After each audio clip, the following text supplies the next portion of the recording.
Assalamualaikum warahmatullahi wabarakatuh. Di sini saya akan mempresentasikan tugas geografi tentang mitigasi bencana. Sebelumnya, perkenalkan nama saya Puja Maulisa Widyaperti, nomor absen 20, kelas 11 II 1. A. Pengertian mitigasi bencana. Istilah mitigasi berasal dari bahasa Latin, yaitu mitis, artinya jinak, dan agere artinya melakukan. Singkatnya, mitigasi dilakukan untuk menjinakkan suatu bencana. Mitigasi bencana adalah serangkaian upaya untuk mengurangi resiko bencana, baik melalui pembangunan fisik maupun penyadaran dan peningkatan kemampuan menghadapi ancaman bencana. B. Pendekatan mitigasi bencana. 1. Pendekatan struktural. Pendekatan struktural merupakan upaya mitigasi bencana melalui pembangunan prasarana fisik dan pemanfaatan teknologi. 2. Pendekatan non-struktural. Pendekatan non-struktural merupakan upaya mitigasi bencana melalui pembuatan kebijakan atau peraturan tertentu. C. Strategi mitigasi bencana. 1. Pemetaan. 2. Pemantauan. 3. Penyebaran informasi. 4. Sosialisasi, penyuluhan, dan pendidikan. 5. Peringatan dini. D. Contoh mitigasi bencana. Salah satu mitigasi bencana yang terjadi di negara Indonesia adalah wabah virus corona atau COVID-19. Infeksi virus ini disebut COVID-19 dan pertama kali ditemukan di kota Wuhan, Cina pada akhir Desember 2019. Virus ini menular dengan cepat dan telah menyebar ke wilayah lain di Cina dan ke beberapa negara, termasuk Indonesia. Virus corona. 1. Pengertian. Virus corona atau Severe Acute Respiratory Syndrome Coronavirus 2 atau SARS-CoV-2 adalah virus yang menyerang sistem pernapasan. Virus corona bisa menyebabkan gangguan pada sistem pernapasan, pneumonia akut, sampai kematian. Virus ini bisa menyerang siapa saja, mulai dari bayi, anak-anak, orang dewasa, lansia, ibu hamil, ataupun ibu menyusui. 2. Penyebab. Seseorang dapat tertular COVID-19 melalui berbagai cara, yaitu A. Tidak sengaja menghirup percikan ludah dari bersin atau batuk penderita COVID-19. B.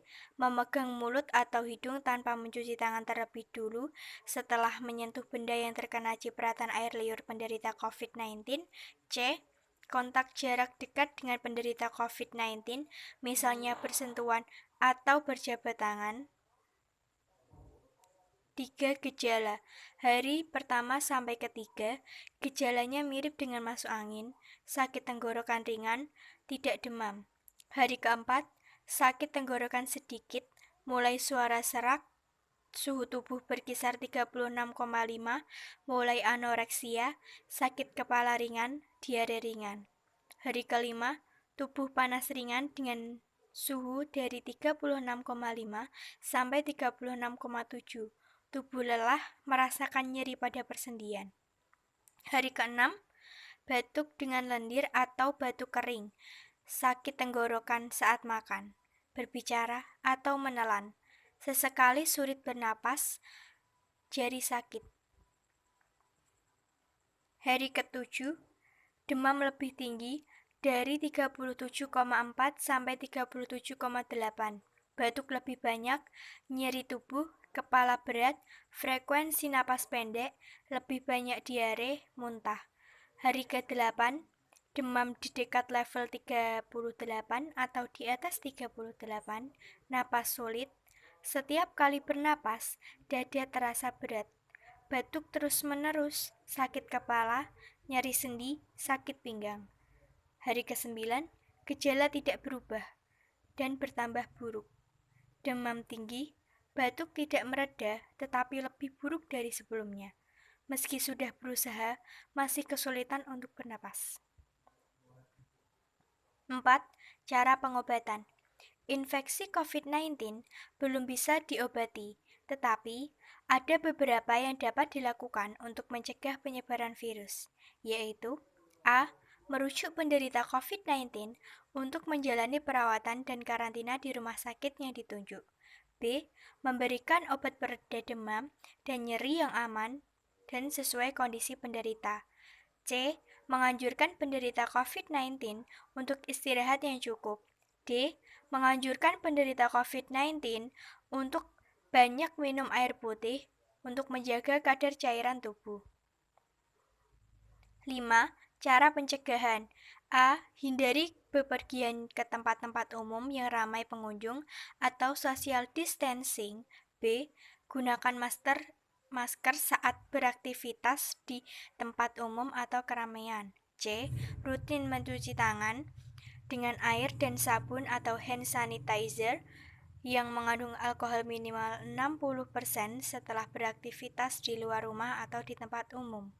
D. Jangan menyentuh mata, mulut, dan hidung sebelum mencuci tangan. E. Hindari kontak dengan hewan, terutama hewan liar. Bila terjadi kontak dengan hewan, cuci tangan setelahnya. F. Masak daging sampai benar-benar matang sebelum dikonsumsi. G. Tutup mulut dan hidung dengan tisu saat batuk atau bersin. Kemudian, buang tisu ke tempat sampah. H. Hindari berdekatan dengan orang yang sedang sakit demam, batuk, atau pilek. I. Jaga kebersihan benda yang sering disentuh dan jaga kebersihan lingkungan. Sekian presentasi dari saya. Apabila ada kesalahan, saya mohon maaf yang sebesar-besarnya. Semoga bermanfaat. Wassalamualaikum warahmatullahi wabarakatuh.